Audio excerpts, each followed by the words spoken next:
Bom dia, pessoal. Bom dia, meus amigos. Que maravilha. Como diria a piadinha da Alda, não nos vemos desde o mês passado. Estamos aqui de volta. Carol, então, estamos aí. Que bom ter você de novo. Sempre tão linda. Você tem aí, vamos dizer, um berço de inspirações maravilhosas com o Fausto e com a Alda e com essa iluminação tão linda, né? Com Fica certeza. com Deus. Bom trabalho. Bom dia, turma. Uma gratidão estar aqui, ouvindo palavras que nos fortalecem tanto, que nos reabastecem tanto. É uma gratidão enorme podermos seguir com o estudo juntinhos com vocês. E aí vocês fiquem, por favor, comentando aí no chat, compartilhando conhecimento conosco e dividindo aí para a gente fazer esse estudo juntos. Estou vendo aqui a Selma, bom dia. Dani, querida, Cacau, João, é meu tio, Ana Paula, Alexandre, bom dia a todos. E vamos juntos, eu vou conseguindo acompanhar o chat e vou parando sempre que possível para a gente ir lendo o chat e conversando, combinado? Bom, a primeira coisa que eu vou fazer eu gostaria de ler, fazer a leitura do texto com vocês, para a gente contextualizar o nosso estudo. Nós vamos falar hoje desse capítulo, né? 174, a lição 174 do Pão Nosso, que fala Espiritismo na Fé, como o Fausto trouxe, né? E a leitura dele deixa eu ver aqui, eu que tenho que passar, né, Theo? E estes sinais seguirão aos que crerem em meu nome, expulsarão os demônios, falarão novas línguas. Escrito por Marcos, capítulo 16, versículo 17, essa fala aí de Jesus, que nós vamos compreendê-la melhor. Então, Emmanuel começa assim: permanecem as manifestações da vida espiritual em todos os fundamentos da revelação divina, nos mais variados círculos da fé. Espiritismo em si, portanto, deixa de ser novidade nos tempos que correm para figurar na raiz de todas as escolas religiosas. Então, vocês vejam que interessante que nos traz Emmanuel com nesse inicinho aí. Permanecem as manifestações da vida, ele vem nos dizer que é uma continuidade. Dá-se uma continuidade desse intercâmbio espiritual em todos os círculos da fé. E, portanto, o espiritismo mesmo, dessa relação, desse intercâmbio entre mundos físico e espiritual, não é novidade. Em todos os tempos aconteceram e irão acontecer. E ele se figura aí na raiz, no sustentáculo, no fundamento de todas as escolas religiosas. Vejam o que André Luiz nos fala no livro Mecanismos da Mediunidade, psicografia aí de Chico, né? E ele fala aí, já no finalzinho do livro, Evangelho e Mediunidade, nos traz o seguinte: a prática da mediunidade não está somente na passagem do mestre entre os homens, junto dos quais a cada hora revela o seu intercâmbio constante com o plano superior. Constante com o plano superior. Seja em colóquios, em conversações com os emissários de alta estirpe, de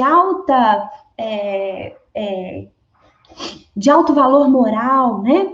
Seja em se dirigindo aos aflitos desencarnados, no socorro a obsessos do caminho, mas também na equipe dos companheiros, aos quais se apresenta em pessoa depois da morte, ministrando instruções para o edifício do Evangelho, nascente. Em todos os tempos, a gente vê ali Jesus em Pentecostes mesmo, como que a história de Pentecostes, ela foi ali uma tarefa de vários fenômenos mediúnicos acontecendo, né? Na fala, nas curas de Jesus, fala-nos assim, que quanto trabalho da espiritualidade em conjunto ali com Jesus agia em comum nesse intercâmbio espiritual, nessa parceria com o plano espiritual. O evangelho é assim, olha que maravilha. O evangelho é assim, não é um livro de um povo apenas, mas o código de princípios morais do universo, adaptável a todas as pátrias, a todas as comunidades, a todas as raças e a todas as criaturas, porque representa, acima de tudo, a carta de conduta para a ascensão da consciência à imortalidade, na revelação da qual nosso Senhor Jesus Cristo empregou a mediunidade sublime como agente de luz eterna, exaltando a vida e aniquilando a morte, abolindo o mal e glorificando o bem, a fim de que as leis humanas se purifiquem e se engrandeçam e se santifiquem e se elevem para a integração com as leis de Deus. Estamos falando de uma carta de conduta, que é aí, como diz o próprio Emmanuel, nesse texto que a gente estuda hoje do Pão Nosso, o fundamento dos mais variados ciclos da fé. A raiz de todas as escolas religiosas. O espiritismo, a doutrina espírita, estruturada racionalmente para nos ligar mais intimamente a Deus, né? Se consolidando ali em uma tríade de ciência, fé e religião, ela vem surgir em 1857, né? Com o trabalho de dedicação ali de Kardec. No entanto, não é em 1857 que surge a relação entre o mundo físico e o mundo espiritual. O trabalho de Kardec, ele é assertivo, brilhante, vindo com seu academicismo explicar fenômenos que até então eram tidos ali como magias, como misticismo ou algumas brincadeiras. E aí Kardec vê que não há efeito sem causa. Então era preciso entender de onde vinham tantas manifestações não explicadas ali, até então, por leis físicas, até o momento compreendidas. Então o Espiritismo vem trazer explicações para a humanidade que já tinha capacidade para receber.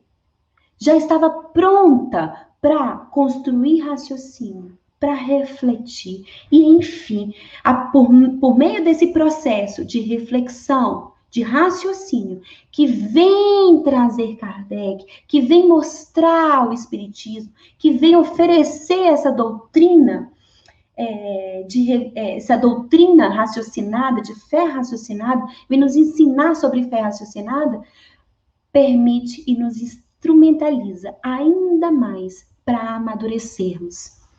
Por meio dessas reflexões lógicas, entendermos então o nosso papel como agente transformador nessa passagem pelo mundo físico, ao nos trazer explicações dos espíritos sobre imortalidade da alma.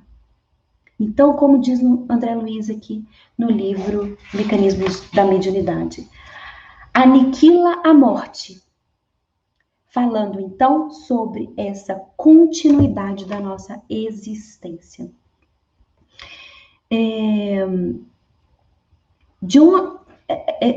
O Fausto falou isso mais cedo, né? De onde viemos, por que nós estamos aqui, para onde que nós vamos. Então isso vem tirar a gente desse pesadelo que é uma ideologia puramente materialista. Então, nos apoiando aqui no livro Céu e Inferno, no primeiro capítulo, assim que a gente abre o livro, a primeira frase do livro do Céu e Inferno é: vivemos, pensamos e operamos. Eis o que é positivo e que morremos não é menos certo. Nós já sabemos disso. Mas deixando a Terra, para onde vamos? São essas perguntas, né?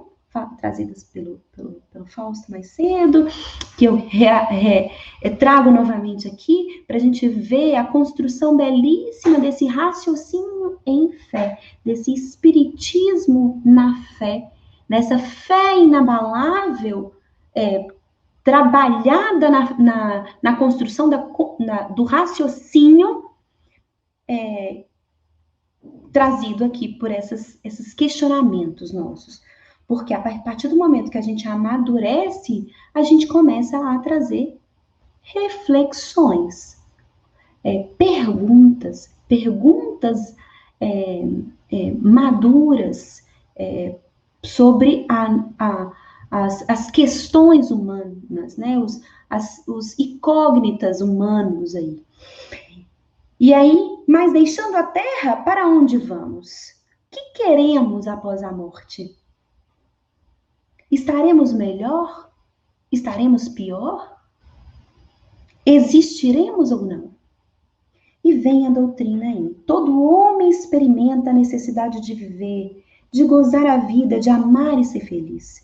Mas de que serviriam essas aspirações de felicidade se um leve sopro pudesse dissipá-las? Pela crença no nada, o homem concentra todos os seus pensamentos forçosamente na vida presente. Se eu não entendo sobre a imortalidade da alma, eu vou concentrar os meus esforços na vida presente. Então, os questionamentos do para onde eu vou, quais os meus objetivos aqui, tudo isso cai por terra e eu me fixo na vida presente, fortalecendo a ideologia materialista. E aí, desde muito tempo, a gente já carrega conosco essa sensação, esse instinto da imortalidade da alma. E esses questionamentos que vão ser respondidos pela doutrina espírita vêm clarear ainda mais essa caminhada evolutiva, facilitando o nosso processo, dando respostas para as nossas angústias íntimas, para os nossos dilemas existenciais, para que a gente continue firme na nossa jornada evolutiva, como diz Alda, seguindo resolutos no propósito, confiando, construindo essa parceria com os amigos espirituais. Porque fala-nos o Evangelho, para se crer é preciso, sobretudo, compreender.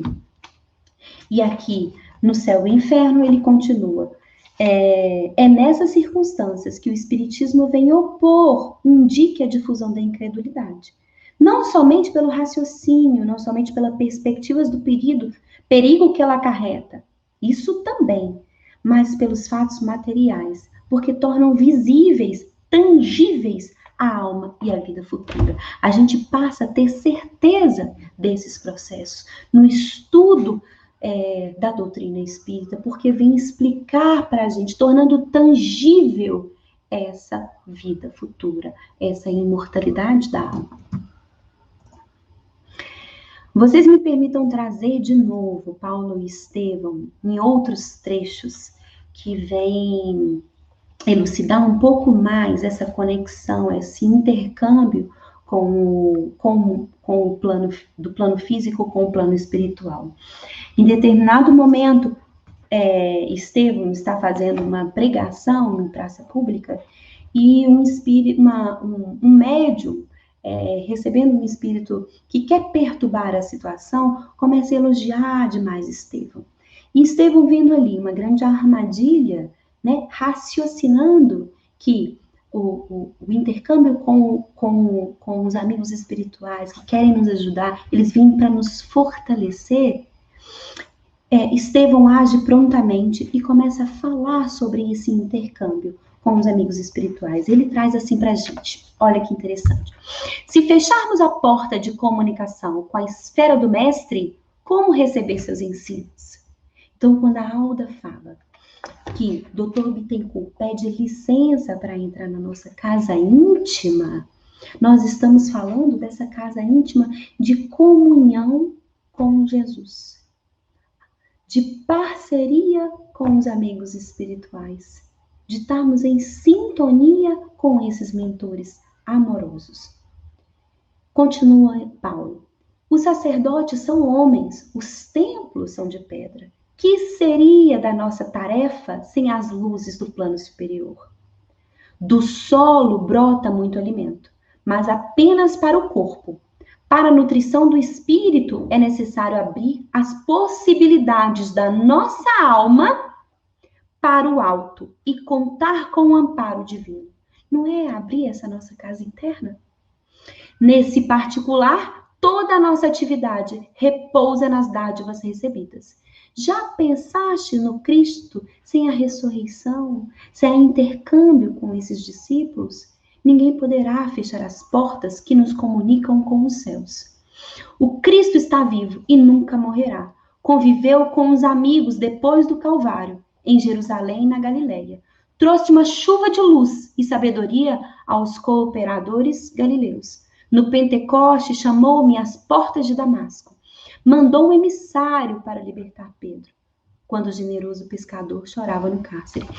Ele está contando dessa parceria, dessa comunhão, dessas manifestações, dessa confiança, no caso aí do Paulo, com a parceria espiritual de Jesus, do próprio Estevão que caminhava junto com ele. Diz-nos então que a partir daí começaram os movimentos das cartas imortais, das epístolas, né? Cuja essência espiritual provinha da esfera do Cristo, através da contribuição amorosa de Estevão, companheiro abnegado e fiel daquele que se havia arvorado na mocidade em primeiro perseguidor do Cristo. Então ele nos traz essa comunhão aí com Estevão na execução e no trabalho das epístolas. Né? Então, essa fenomenologia mediúnica, esse intercâmbio espiritual, existe desde sempre. Emmanuel, então, traz para nós, logo em seguida, notas inspiradoras aí sobre os grandes vultos da história religiosa, desde Moisés. Então, Theo, se você puder colocar aí para a gente o slide, ele segue assim: Moisés estabelece contato com o plano espiritual no Sinai. Moisés estabelece contato com o plano espiritual no Sinai. Jesus é visto pelos discípulos no Tabor, no Monte Tabor, ladeado por mortos ilustres, que é a conhecida transfiguração de Jesus, né? O colégio apostólico relaciona-se com o espírito do mestre após a morte dele e consolida no mundo o cristianismo redentor. Os mártires dos circos abandonam a carne flagelada contemplando visões sublimes. Maomé inicia a tarefa religiosa ouvindo um mensageiro invisível. Francisco de Assis percebe emissários do céu que o exortam à renovação da igreja. Lutero registra a presença de seres de outro mundo. Teresa d'Ávila recebe a visita de amigos desencarnados e chega a inspecionar regiões purgatoriais através do fenômeno mediúnico do desdobramento. Então, vocês vejam que ele vai trazendo essas notas amorosas para nos fazer enxergar aí, ao longo da história, como que esse trabalho aí de comunhão dos mensageiros do Cristo, do plano físico e espiritual, trazem essas manifestações maravilhosas para que possamos estar integrados e fortalecer a nossa confiança dessa parceria com os companheiros espirituais. A Dani fala assim: a fé, com base na razão, nos pacifica o coração para confiarmos em um futuro de luz, após um presente de esforço na esperança. Lindíssimo, Dani, porque a compreensão dos processos nos ajuda a nos estabelecermos em meta com confiança e coragem no caminho, e isso traz harmonia para os nossos corações, paz para os nossos sentimentos. Lindíssimo comentário. Então, segue-se assim o texto.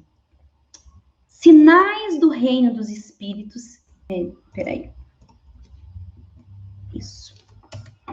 Sinais do reino dos espíritos seguirão os que crerem, afirma o Cristo. Em todas as instituições da fé, há os que gozam, que aproveitam, que calculam, que criticam, que fiscalizam. Esses são ainda candidatos à iluminação definitiva e renovadora. Então, vocês vejam que ele fala aqui pra gente. Ele fala que em todos os círculos, né, existem aqueles que estão à margem, vivendo aí um mundo plástico, de aparências, que nada mais são do que pincéis. Perda de tempo. Porque eu gasto energia, eu gasto esforço, eu emprego uma dedicação ali para fingir ser quem eu não sou. Ao invés de colocar aquela energia amorosa e redirecionar aquela dedicação, aquele empenho, aquele esforço para me transformar efetivamente, me dedicando a esse processo amoroso de renovação íntima, em confiança, na parceria com os amigos espirituais. Nessa fé inabalável, que sabe que não há efeito sem causa, e que há uma justiça divina amorosa que só coloca em nossas mãos aquele instrumento valioso para que possamos crescer, evoluir, amadurecer. Amadurecidos, então, outros instrumentos virão. Outras necessidades aparecerão. Sempre nessa parceria amorosa com a espiritualidade, que prevê ou que nos auxilia, nos dá o suporte para essa caminhada, essa jornada. E aí segue-se assim o texto. Os que creem, contudo, e aceitam as determinações de serviço que fluem do alto serão seguidos pelas notas reveladoras da imortalidade onde estiverem. Os que creem, contudo, e aceitam as determinações do serviço que fluem do alto serão seguidos pelas notas reveladoras da imortalidade onde estiverem. Ele está falando, então, assim, se eu confio, eu já para crer, traz o evangelho. Para que eu possa crer, eu preciso compreender. Então, se eu confio nessa parceria com o plano espiritual, nessa parceria com Jesus, eu compreendo as determinações do mundo, as determinações do serviço que vem do alto. Eu me disponho, me coloco em serviço do Cristo.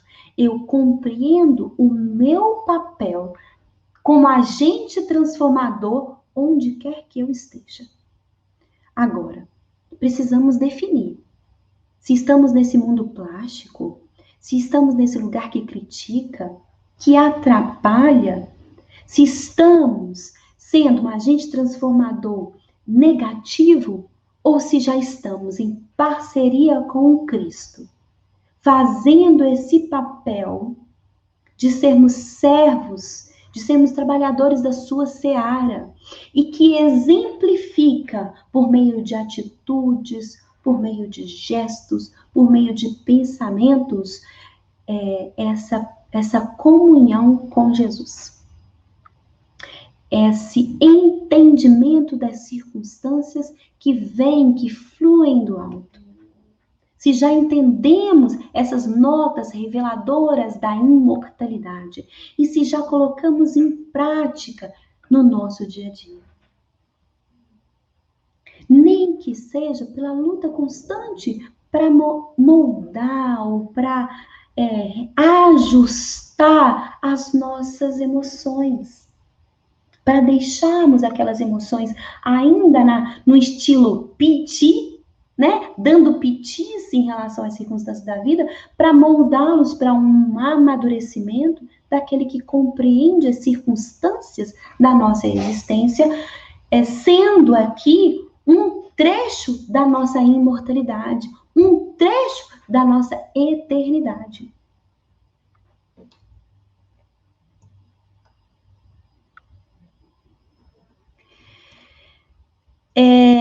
Antes de apresentar, Telzinho querido, eu vou trazer um trecho da Gênese. Eu estava só olhando aqui o chat, tá? Se tem mais alguém. Vanessa, tudo bem? Bom dia, querida.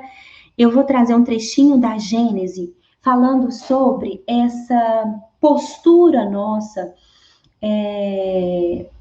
de ser esse agente transformador no mundo que está em constante processo de progresso, porque é da lei o progresso. Né? Está na lei, o mundo evolui, as pessoas evoluem, a natureza evolui, progride. Né? Então, na Gênese,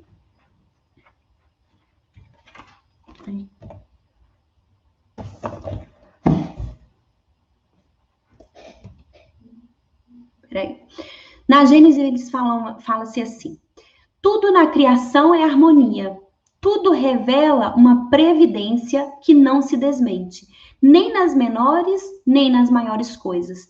Temos, pois, que afastar, desde logo, toda a ideia de capricho, por inconciliável com a sabedoria divina. Então, mais uma vez, conta-se com o nosso amadurecimento, os nossos caprichos pessoais. Somos convidados a deixá-los muitas vezes de lado. Vejam, Paulo, quando ele desencarna, vamos lembrar um pouquinho da história. Ele tem um grande amor, que é a Abigail, que está no plano espiritual. Ele teve, por 30 anos, um trabalho juntinho com Estevão, a quem ele mandou apedrejar, mas que veio ser seu parceiro no plano espiritual para o auxiliar na caminhada do apostolado.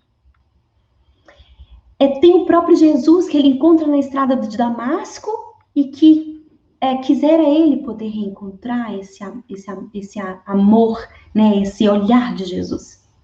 Tem tantos outros amigos, Gamaliel, que foi um amigo querido dele, que já tinha desencarnado. Ananias, que o ajudou no plano físico, depois que ele encontra Jesus na estrada de Damasco, fica cego, o Ananias vai lá curá-lo e encaminhá-lo para seguir no Evangelho de Jesus. Então, tantos afetos queridos que ele tinha no plano espiritual, ele desencarna.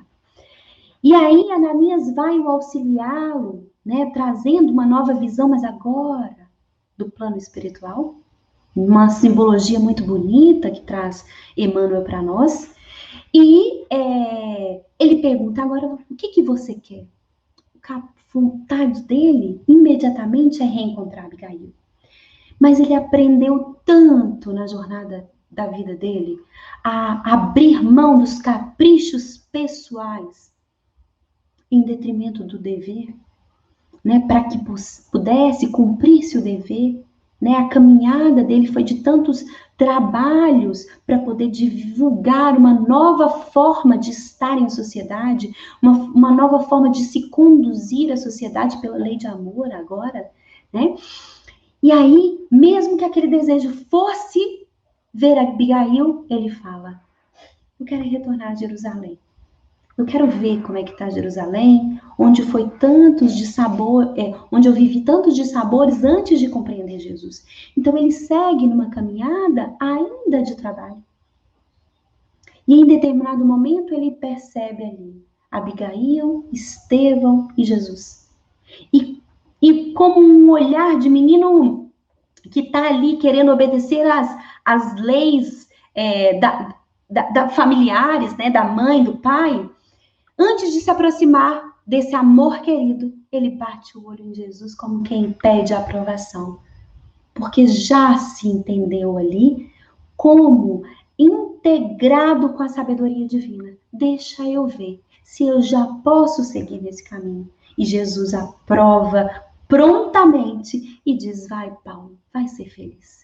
Daquele que já recebe o mérito de todo o trabalho, ali na parceria com Jesus, numa fé inabalável que ele passou a construir ao longo da jornada física dele, integrando-se com o plano espiritual para o trabalho com Jesus. E aí segue na Gênese falando assim pra gente.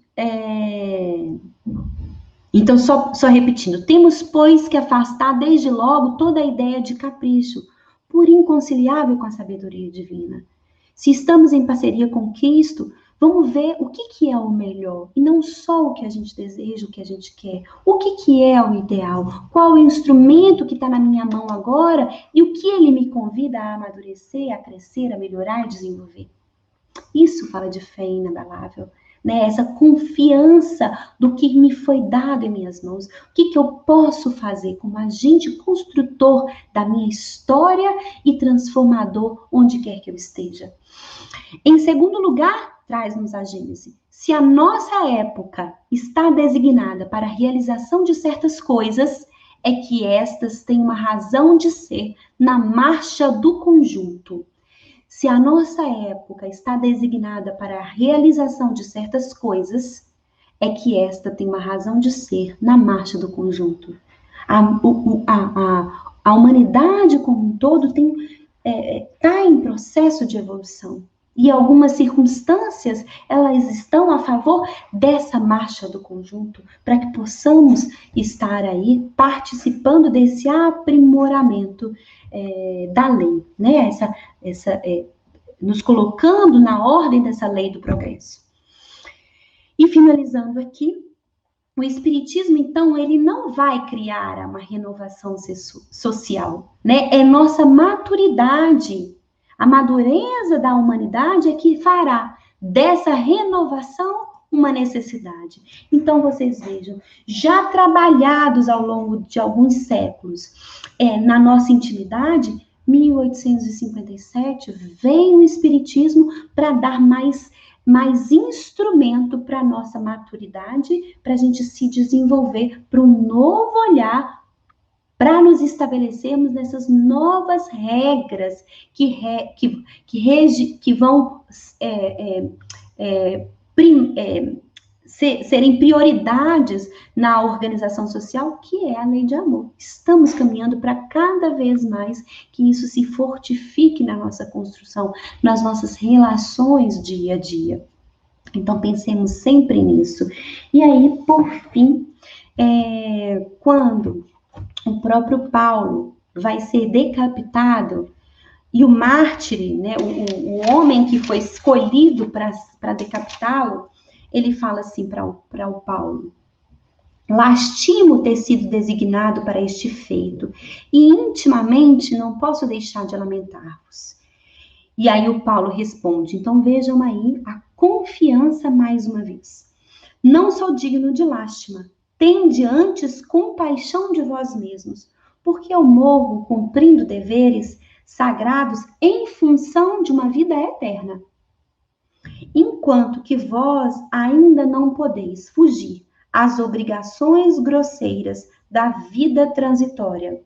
Chorai por vós, porque eu partirei buscando o Senhor da paz e da verdade, que dá vida ao mundo, ao passo que vós, terminada a vossa tarefa de sangue, tereis de voltar à hedionda convivência dos mandantes de crimes tenebrosos da vossa época.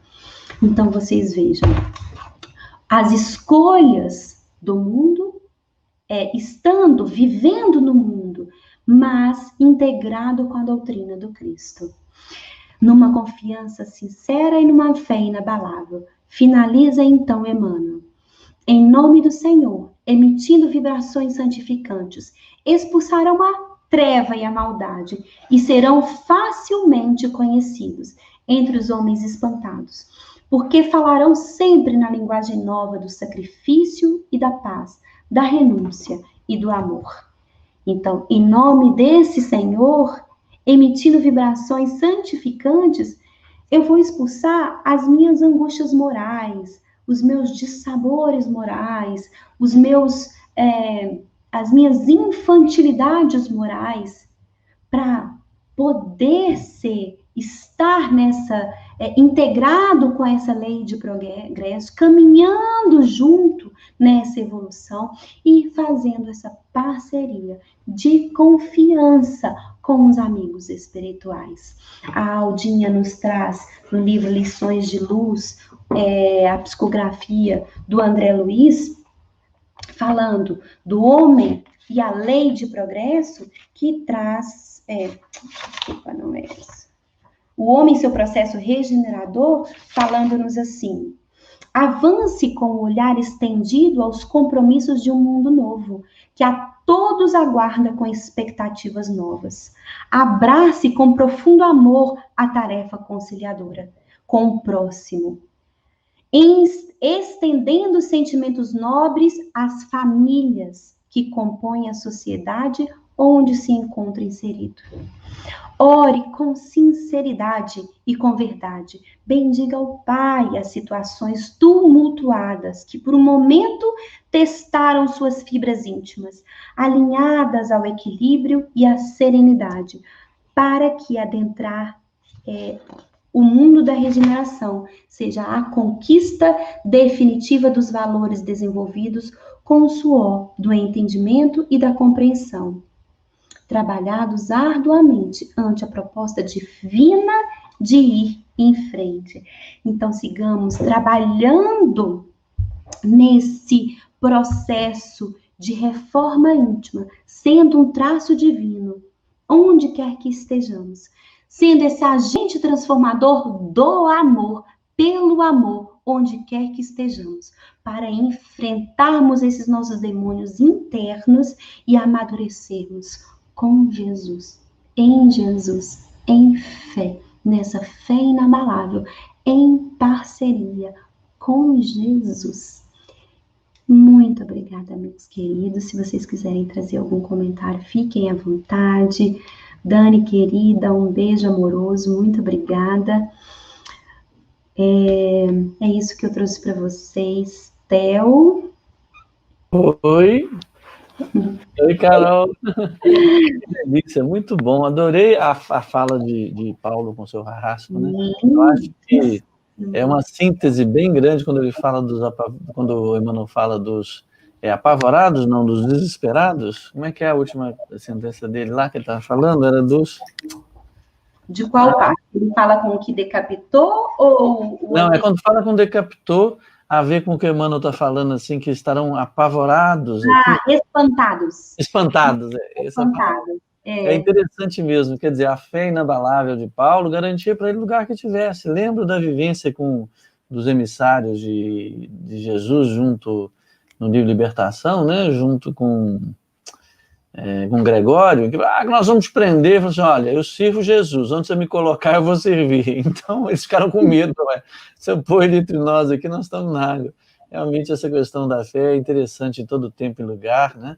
Estou lembrando que a Aldinha falando também sobre a gente pensar que Jesus existe em função dos encarnados. Não, é em função de toda a Terra, de todos aqueles que necessitam, porque o nosso caminho evolutivo ele não cessa com o encerrar de uma expressão material que tenhamos, né? É tudo tão lindo.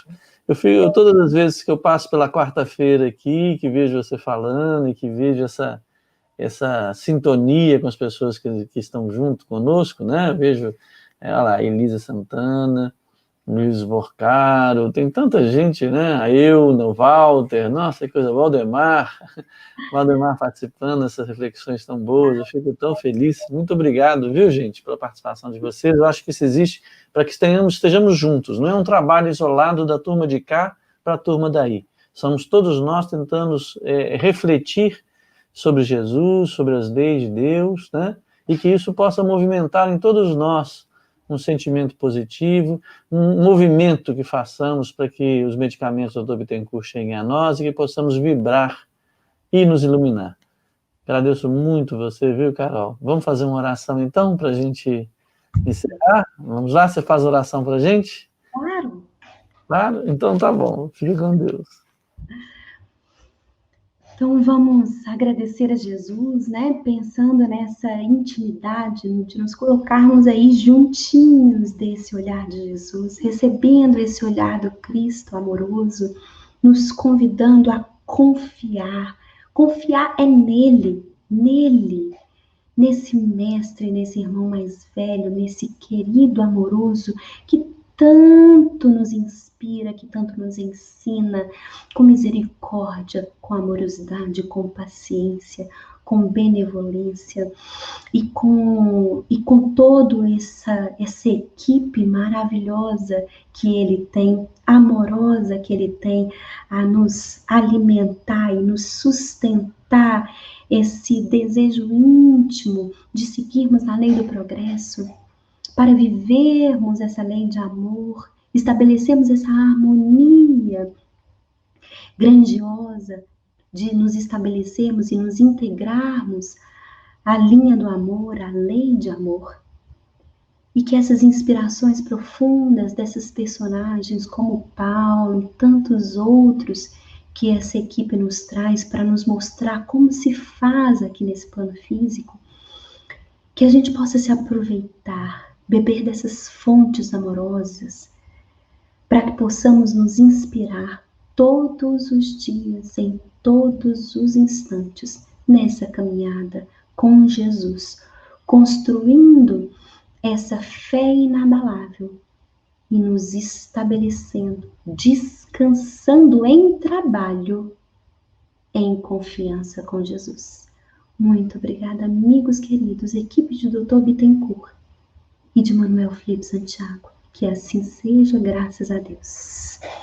Que essas flores perfumadas possam fazer parte dos nossos dias, né, Theo?